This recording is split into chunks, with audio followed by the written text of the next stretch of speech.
All right, welcome Division.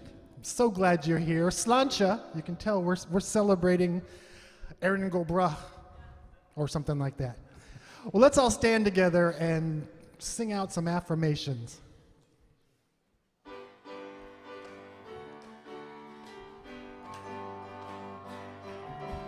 I am the life of God. Love is what I am. I am the life of God. Love is what I am. The love that God is, I am. The love that God is, I am. Unbound, unlimited, and free. The life of God is life in me. I am that I am. How about some joy? The joy that God is, I am. The joy that God is, I am. Unbound, unlimited, and free. The life of God is life in me. I am that I am. I am the life of God. Love is what I am. I am the life of God. Love is what I am. The love that God is, I am. The love that God is, I am. Unbound, unlimited, and free. The life of God is life in me. I am that I am. I am that I am. I am the life of God.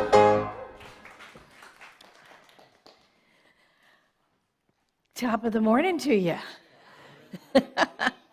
How are you? We're celebrating here. I love it. We are celebrating. I see lots of green around the room. Oh, yep.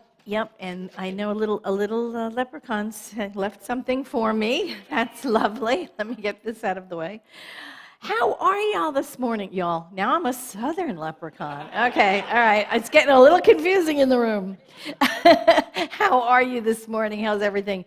We got here safe and sound. I know there was a little bit of rain here and there, but we made it. And we are celebrating St. Patrick's Day a couple of days later, but that's okay, right?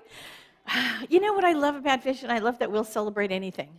We'll just celebrate anything. It's just wonderful. We're all green, we're all Irish today, and I understand we have an awesome hospitality. So you folks at home, get ready to start coming in because we are having more and more hospitality, right? He's not here. Where'd he go? He's in the kitchen cooking, my husband Larry. But we're having more and more hospitality. I think we've gone to once a month now, third Sunday of the month. Don't miss it. If you're home, plan on coming in third Sunday. I'm just chatty, sorry. It's the celebration. It is the celebration. Before I go any further, let us pray in. Giving great thanks for this morning, for everything here, everyone here, for the great weather, the rain that is nourishing the trees and plants. They love it. They absolutely love it. For the warmth of the sun that just warms us, for all of nature that surrounds us, for everything in the physical manifest universe we know is God. We know it is the body of God. It is the logical outpicturing of this energy that knows of itself in form. And we are that as well. We are some inexplicable, unseparated part of the one energy that we call God. We know that it is everything that there is. And we know that it flows through us and as us in the world. So whatever we know of the peace of God, we know it resides within our hearts. Whatever we know of the love of God or the joy or the wisdom, whatever we know spirit to be, we know that we are that. Because we are some thread in the tapestry of all life. We are some part of this wholeness that God is. And not only us, but everything. Everything in all life everywhere. We are one. We are interconnected. There is no separation, and we know that God is present everywhere and in and through everything. So we give this time over to remember that, to celebrate that, to know that for ourselves and for each other, and to just celebrate being spiritual community together. It is all God. It is all good. And so it is. So what can I tell you? We have practitioners here who are licensed in the art of compassionate listening and the science of healing prayer. And they're here to pray with us and for us. Oh, here comes the leprechaun now. They are here to pray with us and for us. And they're all around the room. You know, practitioners, raise your hand. So okay, here's just a couple. There are more than 20 practitioners here at Vision to serve us in prayer. So you have a prayer request form in your bulletin. You can fill it out. You can put it in the prayer boxes that you will see the practitioners holding. If you leave your phone number, we'll call you at home, pray with you on the phone. Leave a prayer on your answering machine, right? Voicemail, that's it, voicemail. No more answering machines. Nobody uses that technology anymore. We will leave a prayer on your voicemail. This way you get the opportunity to listen to it over and over. It's wonderful reinforcement of the truth of our oneness of all life. So do that. Don't leave here today without getting prayer support. And for our online Vision community, our meet and greet room will begin after the celebration ends. And you can go to the meet and greet room and get one-on-one prayer in a breakout room with one of the practitioners online as well. So there is absolutely every opportunity here to be supported in prayer. So do that, would you? Please do that, right? Say yes, yes, yes. And why? Why do we do it? Because prayer changes things. Oh, come on, let's say it all together. Because prayer changes things. Absolutely. Prayer changes things because prayer changes us. We become those clear vessels through which the energy can flow and change conditions around us. And if you are new to Vision and you're new to that, just let it just resonate with you. I also have a welcome packet. You may have seen them on the way in. They have a lovely greeting on the front. We say it to remind ourselves, and we say it for our guests, and we're going to say it right now. You ready? You with me? Whoever you are and wherever you are welcome here, you are safe, and you are loved. So let's just sit in the energy of that. Let it resonate with you. I'm going to turn it over now to our celebration singers who are going to prepare us for meditation. Just a 5-minute meditation. Don't get nervous. It's just a 5-minute meditation. And they're going to lead us into it with their wonderful centering song. So take it away.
Good morning.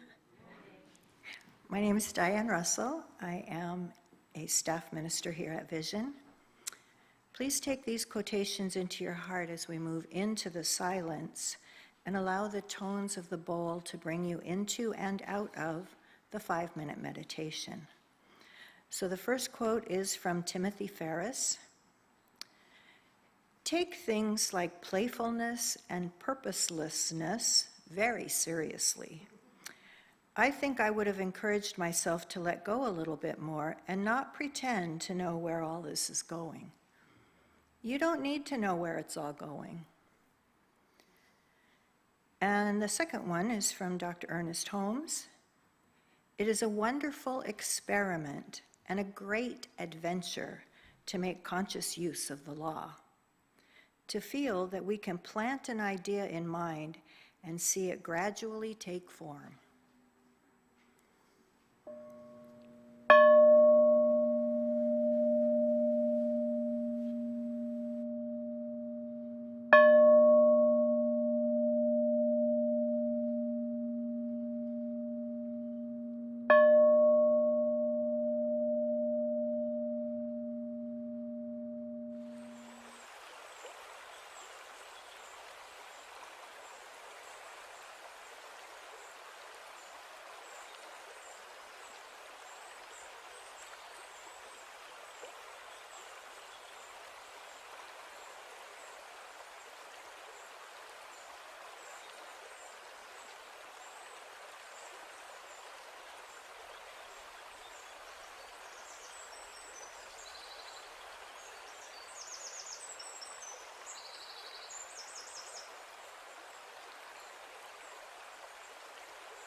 Join me now in consciousness as we recognize that there is one and only one.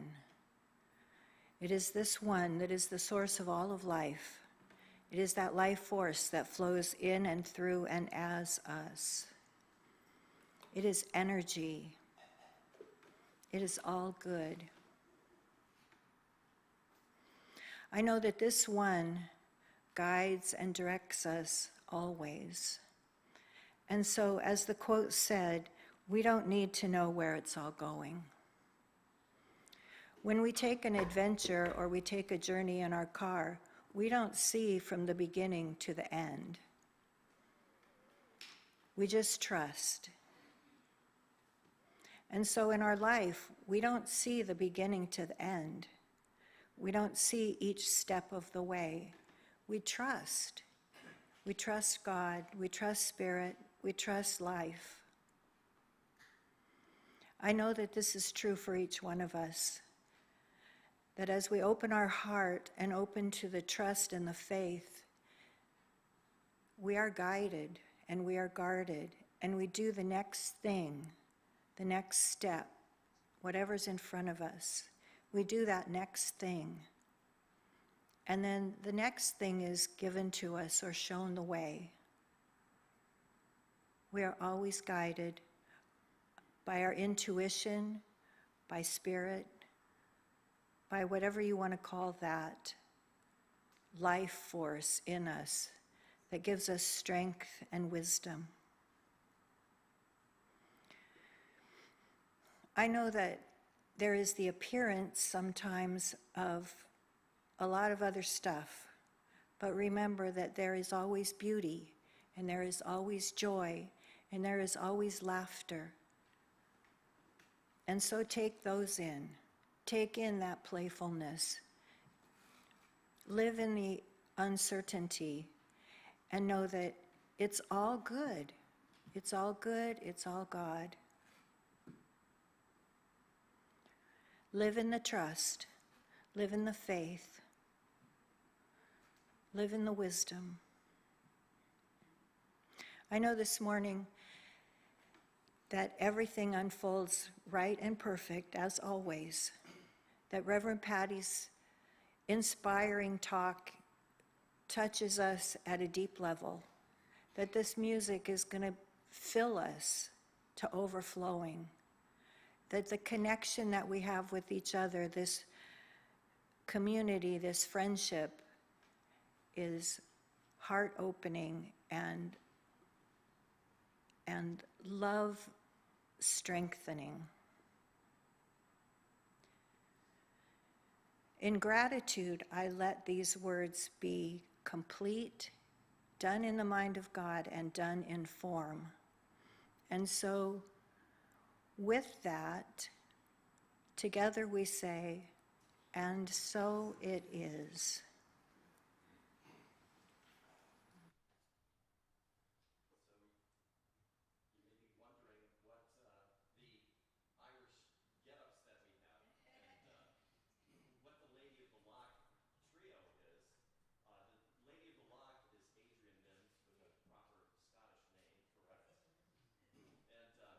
We've worked together for many, many years, since we were 6 years old.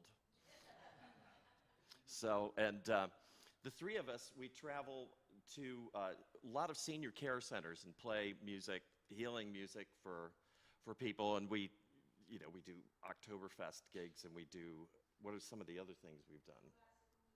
Classical music. Sea shanties. So, for this special St. Patrick's Sunday, we're going to regale you with a couple songs. The first one is called the Skyboat Song, and this is the theme from Outlander.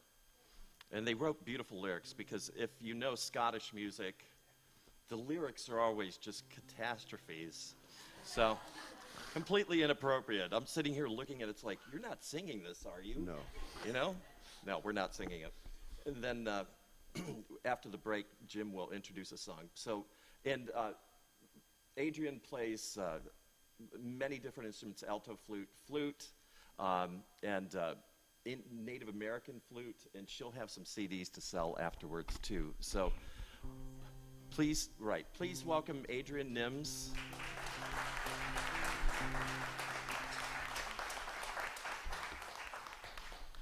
And this is the Skyboat song. Oh, let me get this out of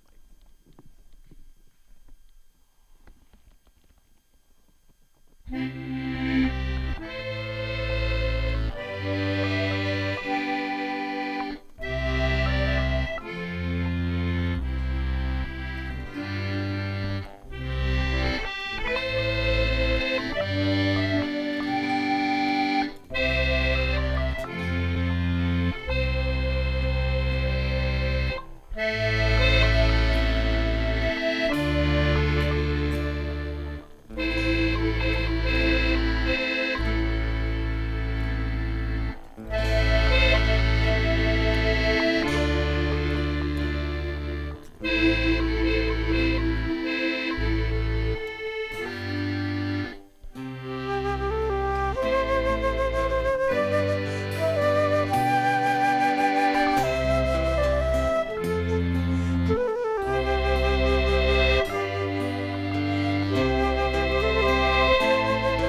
just celebrating all over here.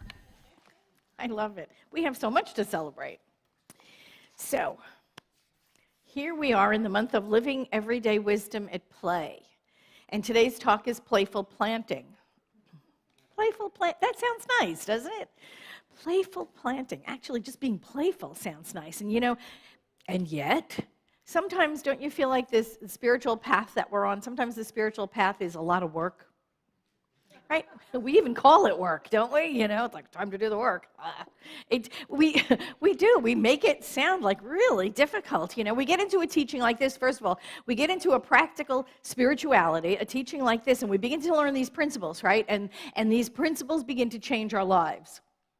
We change our thinking. It starts resulting in changing conditions around our lives. And I mean, that's how we got here, right? Isn't that how we got to be here to begin with? We were looking for something in our lives to change. And so we wind up in a place like this. So we come to a place like this, and in the beginning, I got to tell you, it is all fun and games, isn't it? We learn these principles, we practice this, we pray that, things change, shift happens. Shift happens. Shift happens. And it's all princes, palaces, and parking places, and it's all lovely and wonderful. We manifest wildly, don't we? In the beginning, we have no resistance at all, and we're really, really happy. And then we run up against thoughts, maybe false beliefs, that we resist changing. Or thoughts, maybe truth, that we resist accepting. Right? And that's when stuff starts getting a little tough. That's when the deep work starts happening. Suddenly, it's less fun, right, on this spiritual path. Suddenly, it's more like work, right? That's just what you need. Now you're doing the spiritual work, right? You say to yourself, now we're doing the deep work. Now we're doing the difficult work. Now we're blah, blah, blah, blah, right? That's when people wander away. Really, that's when people wander off of the spiritual path, or they double down, right? They hang with it tenaciously. This stuff's got to change my life. Sometimes we begin to wonder if it's all worth it, right? Do you ever wonder if it's all worth it? I don't know. Sometimes when I was in the beginning of New Thought and I kept thinking, wow, wouldn't it be great just to go stumbling through life oblivious, Can I not know what I know now? No, you can't, right? Because sometimes it is deep, difficult work, right? And so sometimes we do wonder, what is the spiritual path all about? What is the spiritual life about? What does spirituality even mean to me, to you? Right? Do you ever wonder? Oh, yeah, I do. Roger Gottlieb, I love this, in answering the question, is there, at the heart of spirituality, a powerful, redemptive, and transformative idea? And he said this. He said, I believe that there is. One that is simply expressed, but excruciatingly hard to put into practice. The idea is this: our lives will be far happier in a deep and enduring way, and we'll be a lot more fun to be around if we seek to live by certain principles. To the extent that we choose to be mindful, accepting, grateful, compassionate, and loving, our own contentment will grow, and our interpersonal behavior will be increasingly caring, respectful, and just. Isn't that really a lovely definition of spirituality, of our spiritual lives? We get to be the person, the people that Spirit knows us to be. Loving and joyful and happy. I think it's a great definition of spirituality and what the spiritual path can do for us as we travel along. And it's all worth it. It is all worth it. Life is not meant to be an endurance contest, no matter what they tell you. It is just not meant to be that. As we make our way on a spiritual path, we clear away past troubles and traumas that we hold in our minds as being the truth of us. We let go of these false beliefs and limiting thoughts that we had that we maybe grew up with, that we took on. We let go of them and we free ourselves up to live a fuller life, right? I mean, that's why we're on this path together. That's why we do the work, you know? It should be the play. It should be the play. We are doing the play. But we are on this path to do exactly that, to clear away all the stuff we took on as we were growing, right? All of those false beliefs, all those limiting thoughts, all of those definitions that were laid on us that we took on as truth that weren't, right? How many people had siblings? And everybody have siblings? Yeah, see, a bunch of us have siblings. And sometimes your parents go, introducing them, and this is my athletic one, and this is my brainiac, and this is my artistic one, you know, and we get those job descriptions placed over us without us even knowing, but we accept them as truth because the big people told us, right? And so we have to work through all of that stuff. And we have to work through the trauma. We have to work through the abuse. We have to work through a lot of the unloving things maybe the adults in our lives put over on us as we were growing.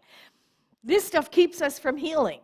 So we have to go in there. We have to heal it ourselves. We have to do the forgiveness work. We have to do the deep spiritual work of healing in order to get to the point where we're playfully planting, right? To get to that point where we can then put intentions into love and law that will then grow the life of our dreams, the life we want, the life we desire, right? But we keep ourselves from healing by not doing the work. We prevent ourselves from harvesting the good. God doesn't do it to us, right? There is no punishing God out there who's like, you suck, you know, it's like... No, there is no punishing God that is going to send us someplace in the afterlife or preventing us from harvesting our good or punishing us. It's just the opposite. It is just the opposite. God is forever giving the gift. We have to be open and available to see it, to hear it, and to say yes, to accept it. In The Science of Mind, Ernest Holmes said, this is the attitude we should assume, that life holds nothing against us. It desires only our good.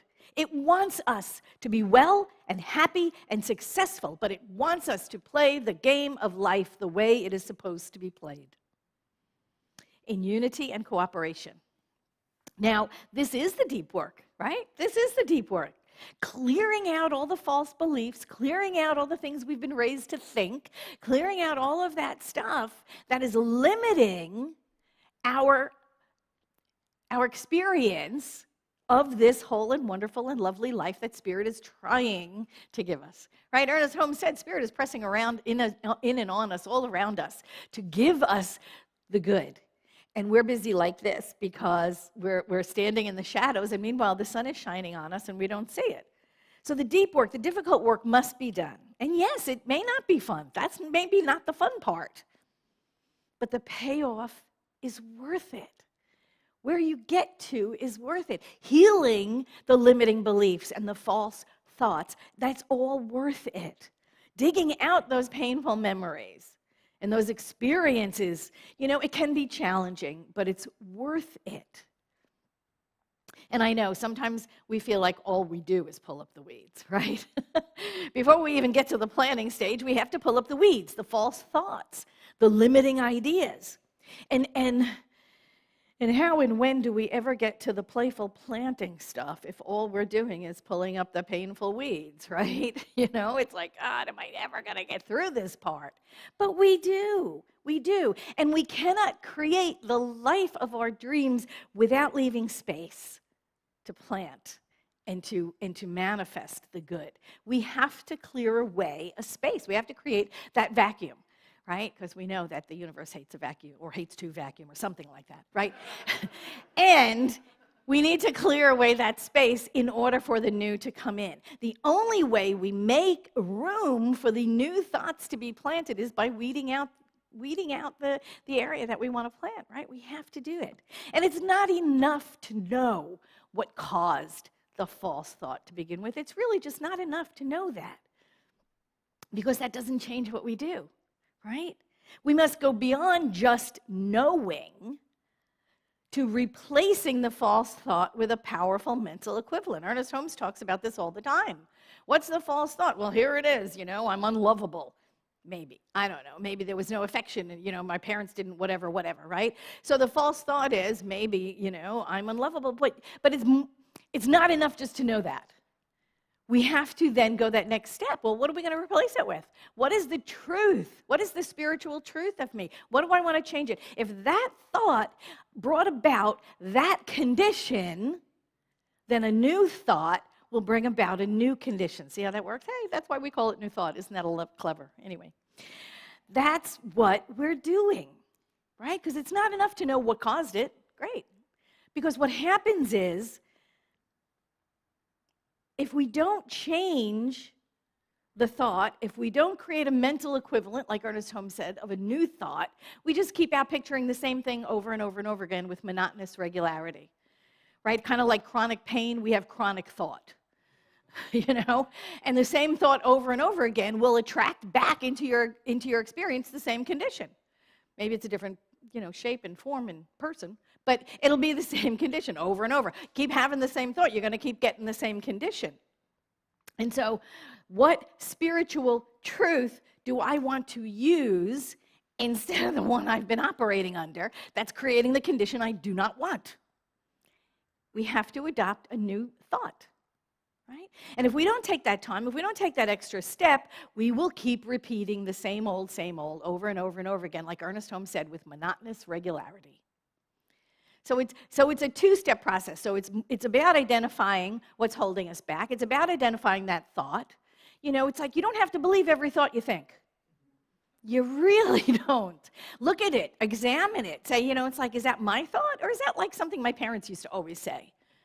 Right? And I took it on as truth. And it's limiting my experience of life now. Maybe it helped us when we were 5. Right? Don't run into traffic. Look both ways before you cross the street. Great. I mean, human race consciousness, but really good idea, even as adults, right? So we want to keep that one. But there's a lot of things that thoughts that we were given that do hold us back.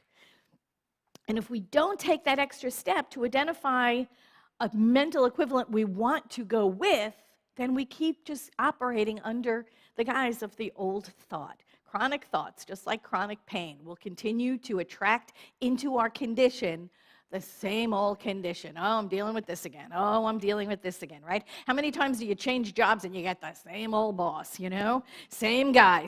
Yeah, well, why? Because I'm not thinking differently. Because I haven't created a new thought to attract a new condition. I'm still operating under the old operating system. It's sort of like never, upgrading your computer. You're going to keep getting the same thing. And it takes faith to plant new seeds, things you've never experienced before, maybe. It takes faith to even plant the seed and believe it'll grow. Believe it'll grow into anything. It takes faith to do that. And sometimes, even if we know it'll grow, we're afraid maybe it'll grow too big. Or maybe it'll grow out of control. Or maybe the life that I've planted for myself is huge, and then what am I going to do? Sometimes we can be just as afraid of success as we can be of failure, right? Then who will I be? If I'm not that, if I'm not that little person who was abused, or if I'm not that little person who was unloved, if I'm this big, oh my gosh, how am I going to deal with it? Right? So sometimes the seeds we think we want to plant, we're afraid of, and then we wind up not planting them. And we choose not to plant what we think we might be overwhelmed by. But Ernest Holmes said this. He said, the only thing that stands between you and it are the accumulated thoughts, beliefs, and emotions of the centuries. Thank you. But there is nothing that has not been put there either by yourself or by the human race. And what has been put there can be removed. They're only thoughts like Louise Hay. Louise Hay used to say, it's only a thought, and a thought can be changed. Right? Thoughts. So anything that is put there can be taken away. Your job is to reject them. Reject the false belief. Reject the limiting thought. And he goes on to say, the great thing within you, right? Your higher self, your spiritual self, that great thing within you, which is called either will or choice, can decide. It can remove every obstruction and gradually implant new patterns in your mind. And it may take a while, right? It may take repetitive thought. It may take repetitive affirmations. It may take repetitive affirmative prayers. But eventually, we do pull up the weeds of old thoughts and we replant. We plant with the new thoughts, and that's what begins to grow. That is the planting of the new seeds, right? When we pull up all those weeds, all those old thoughts, all those false ideas and false beliefs that have been limiting our experience of life, we dig them up. We dig up the old and the outdated and the stuff that no longer serves us, and we prepare. Don't we? We prepare the soil, just like farmers. We're just like farmers, only we're dealing in consciousness instead of in the physical, actual soil. But we create a fertile environment for these new seeds to grow. We're open and available to our new thoughts. We identify what it is we think we want. And we may think we want something, and there may be more to it, right? Have you ever had that happen? It's like, I want this, I want this, I want this. Oh, no, but then this whole other thing opens up, and you're like, oh, God's great. You know, wow, I didn't even think about that. We prepare the soil. We create the fertile environment so the seeds can sprout. But there may be way more even to our new thought than we think. So the first thing we do is cultivate stillness. When I cultivate something, cultivate stillness. Cultivate that receptivity. Cultivate the quiet mind. And listen to the still small voice. Make time in your day for nothing. Right? That's what we've said. Meditation is just sitting around waiting for nothing to happen. That's what it is. So we sit around and we wait for nothing to happen. And allowing ourselves that free and open space in which nothing's happening, we can hear the still small voice of spirit. We can hear it, and it's our own self. It's our own higher self. It's the part of us that is just connected with everything, that has never, ever lost contact with the wholeness, with spirit. It is that seed of perfection nestled within that Walt Whitman said, right? That seed of perfection that is nestled within us. And we listen for that. We listen for that. Because it's not a God out there on a cloud somewhere, like yelling at us, telling us what to do. It is our own highest self. It is our own connection with the universe that speaks to us across the expanse of the universe. So cultivate stillness. Even if it's 5 minutes in the morning, maybe 5 minutes, just start anywhere. Start right where you are. Start when you go to the restroom at work. Start anywhere. Give yourself a little time out to just sit and cultivate that stillness and listen for that still small voice. You'll be able to hear it really regularly when you give it time and give it space. You cannot recognize a voice you've never heard, right? So you have to give it time and space to be able to hear that still small voice within you that is calling you to your greater good. And then, too, you have to write out your intention. Write out your intention. What do you think you want? Write that out. Write out what you've been given by Spirit. Write out what the still small voice says. Look at that. Look at both of them. Look at all of it. Do some automatic writing. Just write. Write out what you think you want. Write out anything that you've been given in the still small, quiet time. And write that down as well. How are they the same? How are they different? When you write out your intention that you've been given, when the still small voice speaks to you and you write that down and you go, oh, does it scare you? Right? Sometimes it's a big intention. Sometimes it's a big idea. Sometimes it may feel like it's bigger than we're capable of. So when you write down your intentions, what inspires you? What scares you? What is a stretch for you? What is a stretch for you in all of those big intentions that Spirit has for you? Play around with this. Have fun with this. This is the fun part, right? We're getting to the fun part now. This is the playful planning part. Make it fun. Like when you were a child, right? When you were a child and you could imagine all kinds of things that you were going to do when you're big. When I'm big, I'm going to be an astronaut. I was going to, but they didn't take women at that time, right? No women astronauts. False belief. There you go, operating through us. So remember when everything was possible and anything was possible from when you were little. Play around with these intentions. Make them big. Make them big. Make them more than you could even imagine, right? If you're, who was it that said that? If your intentions don't scare you, they're not big enough. They're not big enough. Maybe you're aiming too low. Right? Create your affirmation out of that writing, out of that intention, out of that idea that may be a little bit too big for me. Write your affirmation out of that.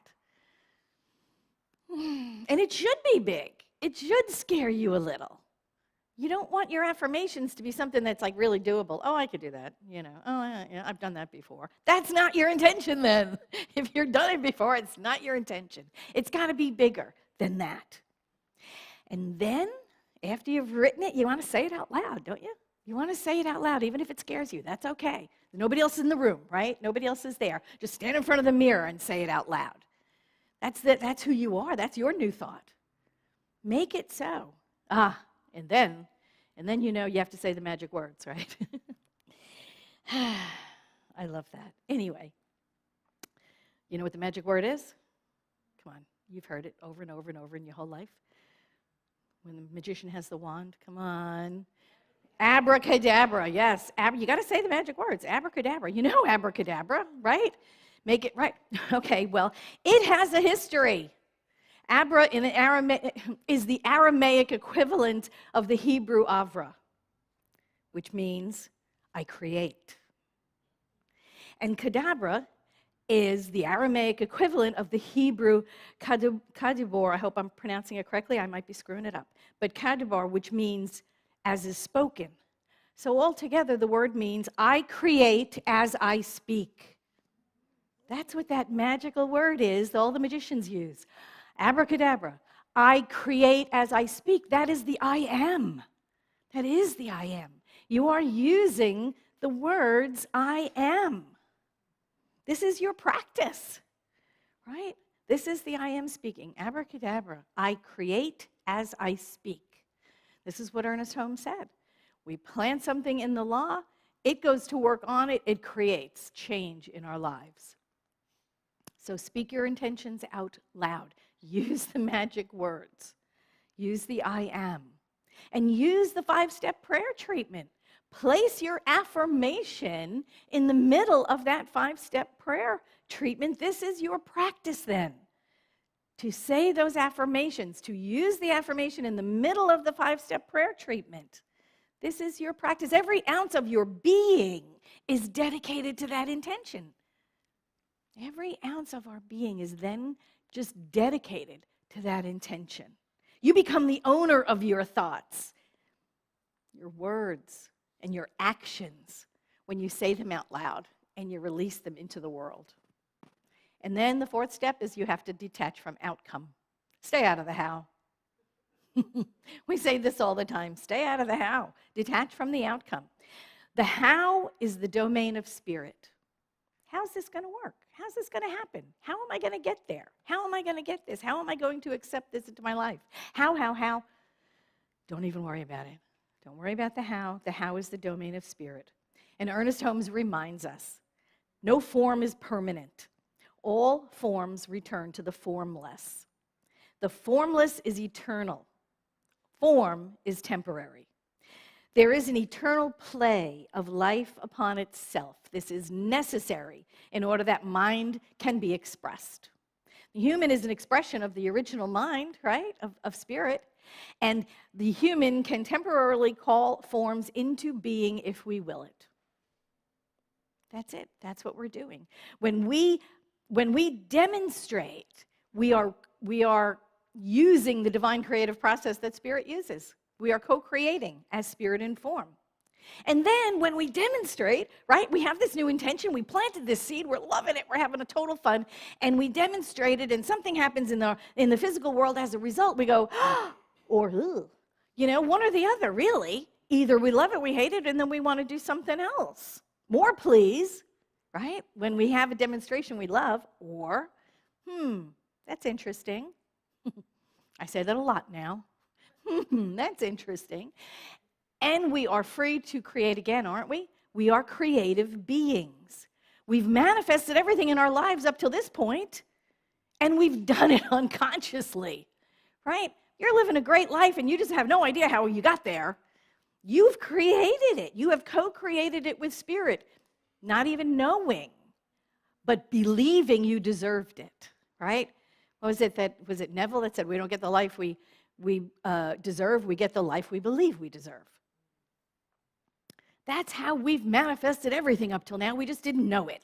Now we're doing it consciously. Now we're on the spiritual path. We're doing it consciously. Now we know.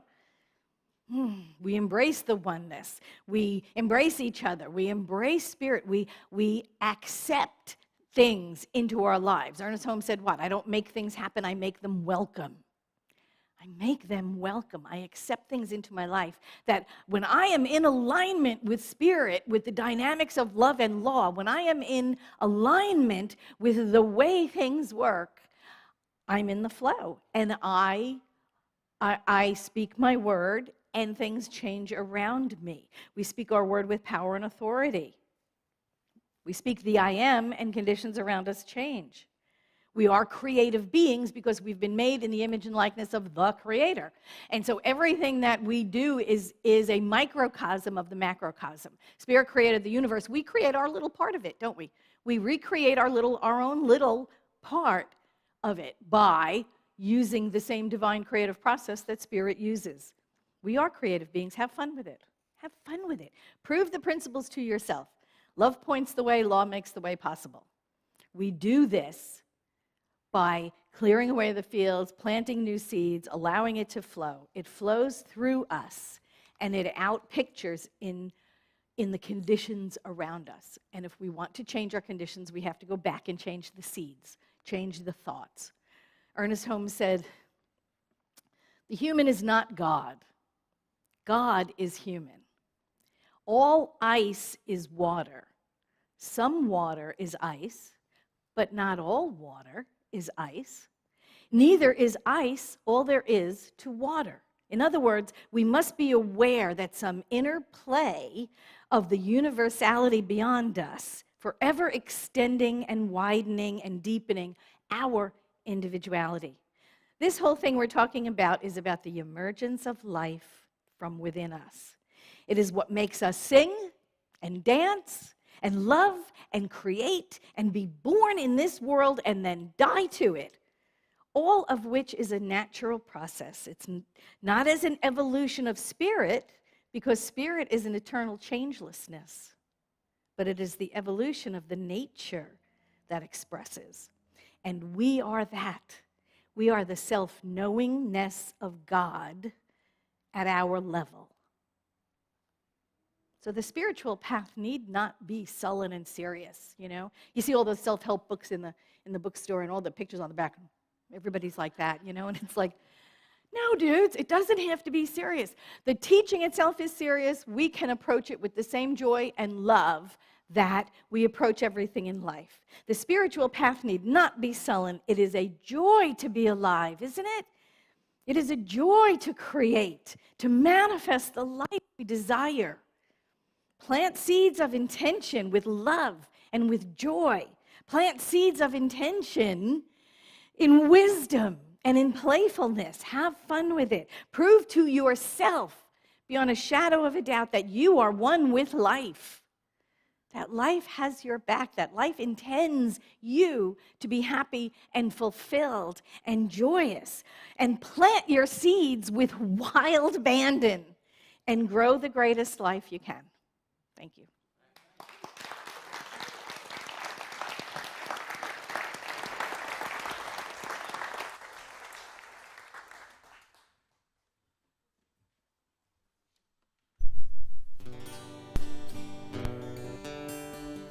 Well, as Mark was saying, and as I said to John Kirko last week, it's tough to pick an Irish tune for Vision because nothing's non-dualistic, and it's all about, drinking and war and prison and your girlfriend's ghost, and So I'm going to do the greatest hit, which is The Wild Rover. And there's a sing-along, and there's clapping, okay? So it's, the chorus goes, and it's no, nay, never, clap, clap, clap, clap, no, nay, never, no more. And then there's more claps, but I only wrote 4, or John only tabbed. You can clap and follow whoever's clapping, but get those and you can sing along, that'd be great. I've been a wild rover for many a year, and I spent all me money on whiskey and beer. But now I'm returning with Golden Gate Store, and I never will play the wild rover no more. And it's no, nay, never, no, nay, never, no more will I play the wild rover. No, never, no more. I went into an alehouse I used to frequent, and I told the landlady me money's all spent. I asked her for credit, she answered me nay. Such custom as yours I can have any day, and it's no, nay, never, no, nay, never, no more will I play the wild rover. No, never, no more. Then out of me pocket I took sovereigns bright, and the landlady's eyes opened wide with delight. She said, I have whiskeys and wines of the best, and the words that I said, they were only in jest. And it's no, nay, never, no, nay, never, no more will I play the wild rover. No, never, no more.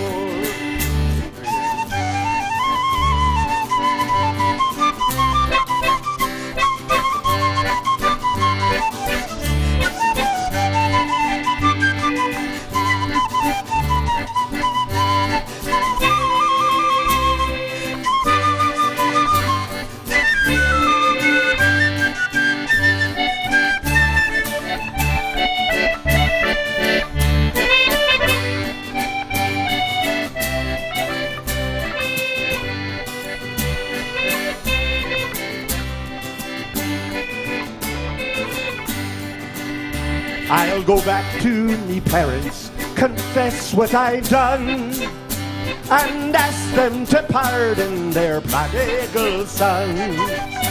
And if they embrace me as oft times before, then I never will play the wild rover no more. And it's no, nay, never, no, nay, never, no more will I play the wild rover. No, never, no more. And it's no, nay, never, no, nay, never, no more will I play the wild rover. No, never, no more. All right, thank you.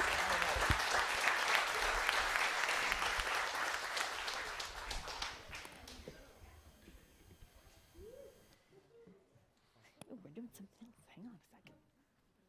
I don't know. I guess so. What are we doing? Okay. It's okay. I don't want to get in the way. I don't want to get in the way. Anyway, it's time for our conscious circulation. So this is your opportunity to give back to Vision, to support what we're doing, you know. It's been quite the time, right? These last 2 years of COVID and having half of you at home and half of you here. And, you know, and you know, last month we ended the month in the red. We don't do that. That's an unusual thing. So I'm just putting it out there and just letting you know, if you can increase your tithes and donations for a bit, and we can get over that because we usually operate everything, we transparent, and it was a surprise because we usually end all the months in the black. It was an odd thing, so I'm just putting it out there so you know that. We are loving the support you're able to give, so that's wonderful, and if you can increase a little bit, that'd be super wonderful too, and we could fill in.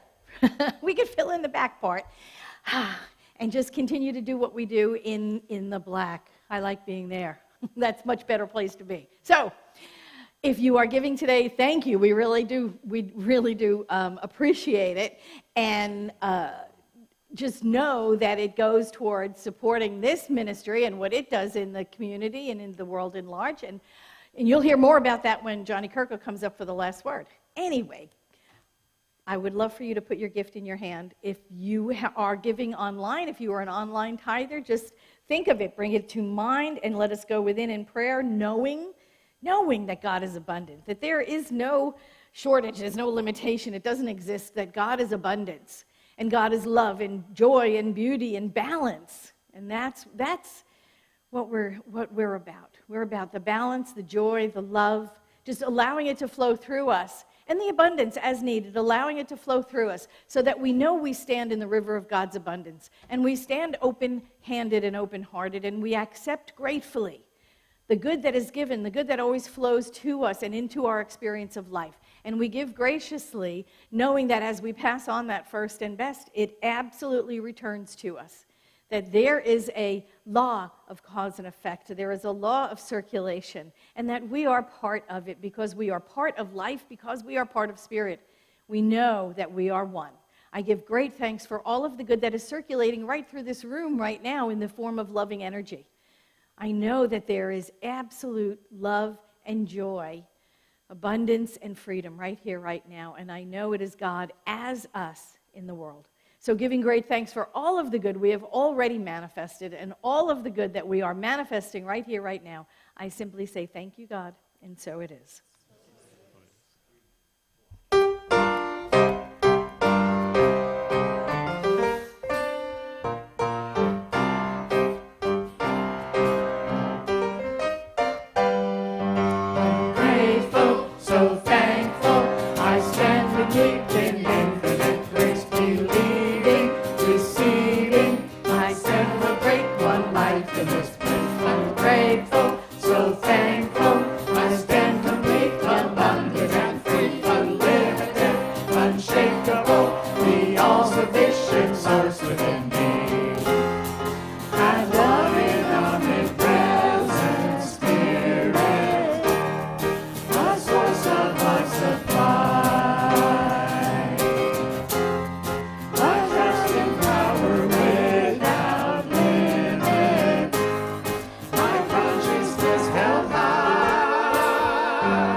Grace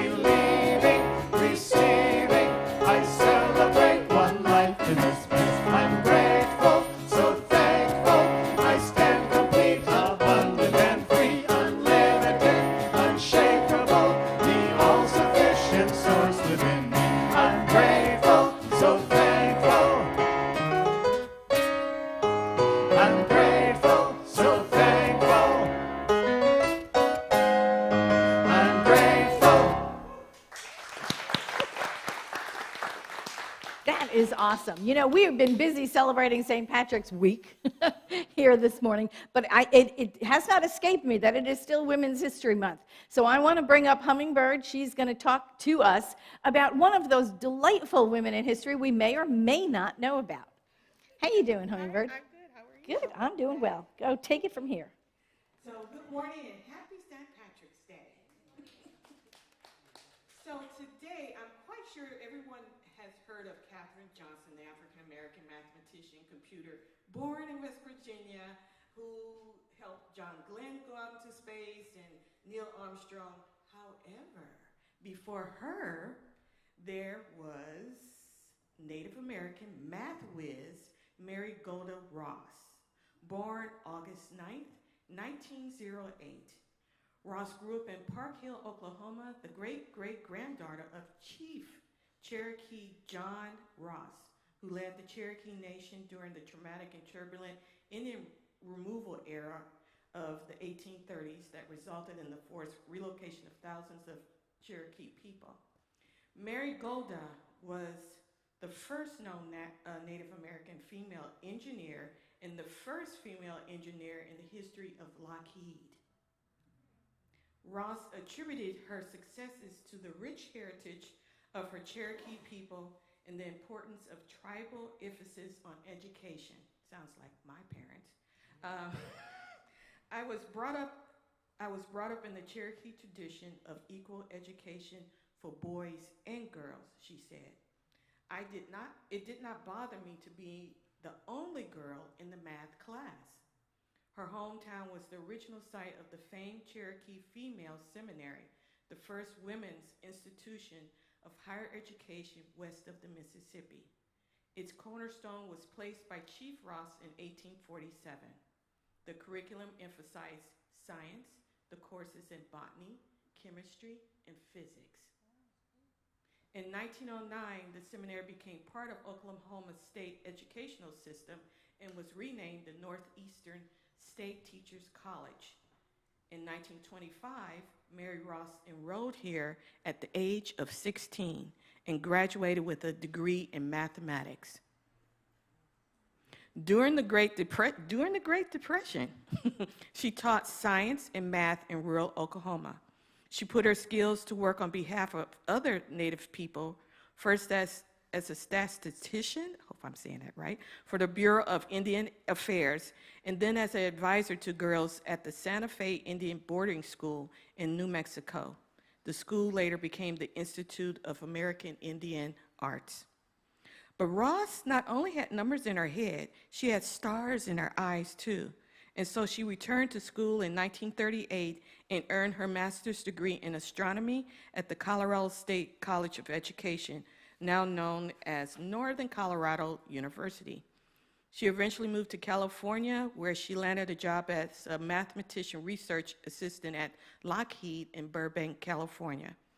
From there, her career rocketed, and in 1942, what did I say? Oh. Rocketed. Oh, gosh, okay.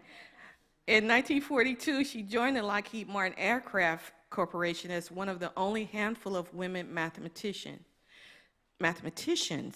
Therefore, Ross worked primarily on military aircraft and helped design the Lockheed P-38 Lightning, which almost broke the sound barrier. Passionate about her work, Ross's curiosity and love of learning led her to complete advanced coursework in engineering at the University of California, Los Angeles Extension School.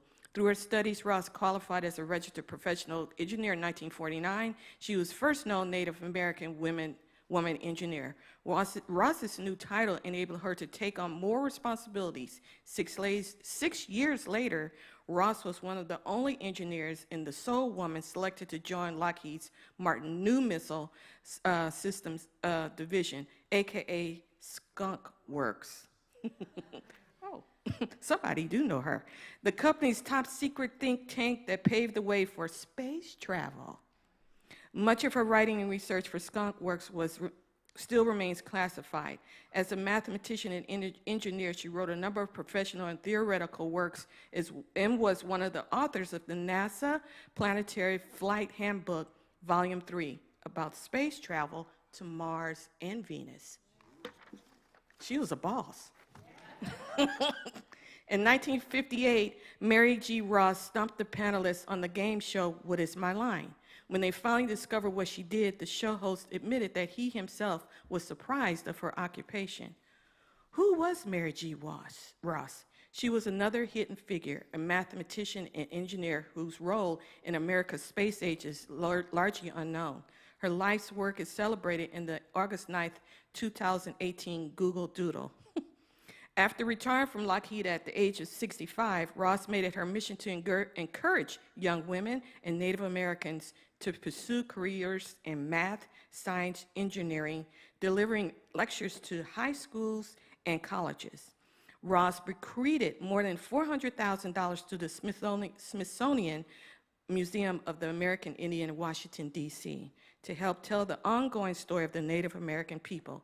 She is also honored on a special $1 U.S. coin.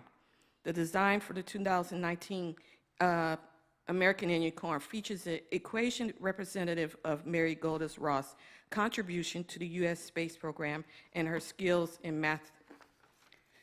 And then in 2004, at the age of 96, she attended the opening of the National Museum of the American Indian building on the National Mall in Washington, D.C., wearing a traditional green calico Cherokee dress she had asked her niece to make especially for occasions.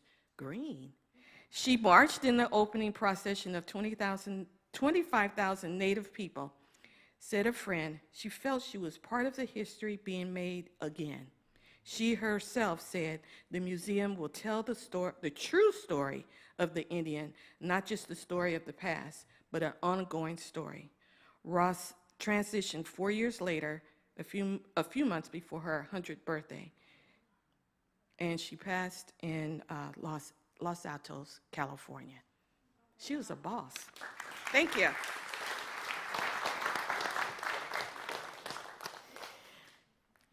And now you know what time it is? Let's guess. It's time for the last word by Johnny Kirko. Keep that hat on. Hello. Hello. So right after celebration, for those of you in the room, we have a fantastic meal waiting for you guys.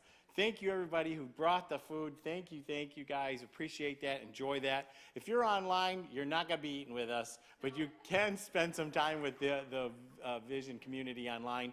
We have a link available on the website as well as on Facebook to say hello and get one-on-one prayer with a practitioner if you like. Speaking of our practitioners, Paul Domalewski is starting up a class, a 40-day abundance. It's going to be on starting Monday morning tomorrow, Monday through Friday at 7:30 in the morning. It's a 15-minute little prayer, kind of going through abundance. It's a love offering program. The links are available on the website. If you'd like to know more about that, check it out. It's interesting stuff. And for 40 days, Paul and a friend of his up there in San Francisco will be doing that. So join him for a Zoom. Coffee Connection starts at 8:30 in the morning, so if that's too early for you to do abundance, 8:30 you can do that and get together with our group and do Coffee Connection with our community. We go 8:30 to 9 with a group of people saying hello. So you heard Hummingbird talk for a second ago about the women's history. She's doing a Balancing the 7 Chakras workshop. Did you want to come out and talk about that? Real quick, come on up and talk a little bit about it starting tomorrow night. It is a one night or one day. Yes. Okay, so if you haven't signed up or whatever, it's not too late. It's going to be just one night only about balancing the chakras, joyfully balancing those chakras. 7 chakras, there's others too, but just 7. We're going to do some beautiful toning. I'm going to teach you about the 7 chakras and how they correlate with certain things in your body. And we're going to do a guided meditation. And it's going to be fun. So join me. Thank you. Thank you, Hummingbird. You can find the links available on the website for that as well. This is tomorrow evening, and it starts at 6:30. We have a couple of classes starting up in April. A self-mastery class will be done in the Monday mornings starting on April 4th. It's going to be led by one of our practitioners, Ann Dinopoli. If you'd like to join us in that class, you can. Also, James Vandenberg is going to be doing a dynamic affirmative prayer starting on Wednesday. It is April 6th. That's also going to be an evening class, so an evening class with James. We'll talk more about that as we go along, but you can find links available on the website. I keep directing you guys there. I don't know if you know that or not. Go to the website. You'll get to know all kinds of things. Next week, Reverend Patti Paris will be back. Her talk title is God is Joy. And yes, we know that. Singer and band will be Rhea Carey with our house band. Yes, good stuff. How about today, though, huh? Mark Danishofsky, Jim Mooney, and Adrian Nims. That was fun. Lady of the Lock. I put L-O-C-K at first, but he wanted L-O-C-H, like Loch Ness Monster. But the Lock, the Lady of the Lock. So good stuff, guys. Thank you for your music. Right after our celebration next week, we are going to having a celebration of life for Phyllis Young, one of our members for many years, choir member, just amazing woman. We'll be doing that Sunday at noon, so join us in that and have it with Ron Young. We'd love to have you here with us. That evening, we're having a concert for peace and for Ukraine. We're going to be raising money for the World Central Kitchen. All of the funds that are going to be raised that night will be going towards this organization. They're the ones who are helping right on the border of Poland and Ukraine and helping getting food into Ukraine. So if you want to be a part of that, there's a couple of ways. You can come and be a part of that in the room, or you can watch online, and then you can donate for that. They're just suggested as $50, but whatever you want to give, you can. Just give and support us. We're hoping to raise at least $5,000.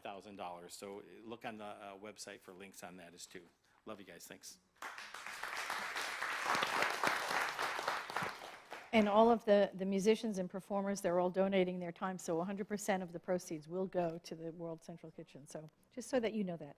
It is time to stand up, and we're going to say our affirmations, and we're going to ground in the truth of them and absolutely know them to be who and what we are. Are they up on the big screen? We are ready. You ready? You with me? Okay. I choose happiness because I love how joy makes me feel. Like a flower, my soul opens up to the sun. Each day I plant the seeds of a joy-filled life. Number 3. Okay, number 3 is just calling out to be repeated. You ready? Come on, let's do this. Each day I plant the seeds of a joy-filled life. Oh, it is absolutely truth. So going within one more time this morning, knowing Spirit is all there is. God is all there is. It is only energy. There is only energy. And that energy flows through everything and as everything. The entire manifest universe is energy. God is energy. We are one. There is no separation. There is only this energy making itself known in form and out of form. So we absolutely know that there is one life. It is God's. It is whole, perfect, and complete. It is our life right here, right now. And so it is.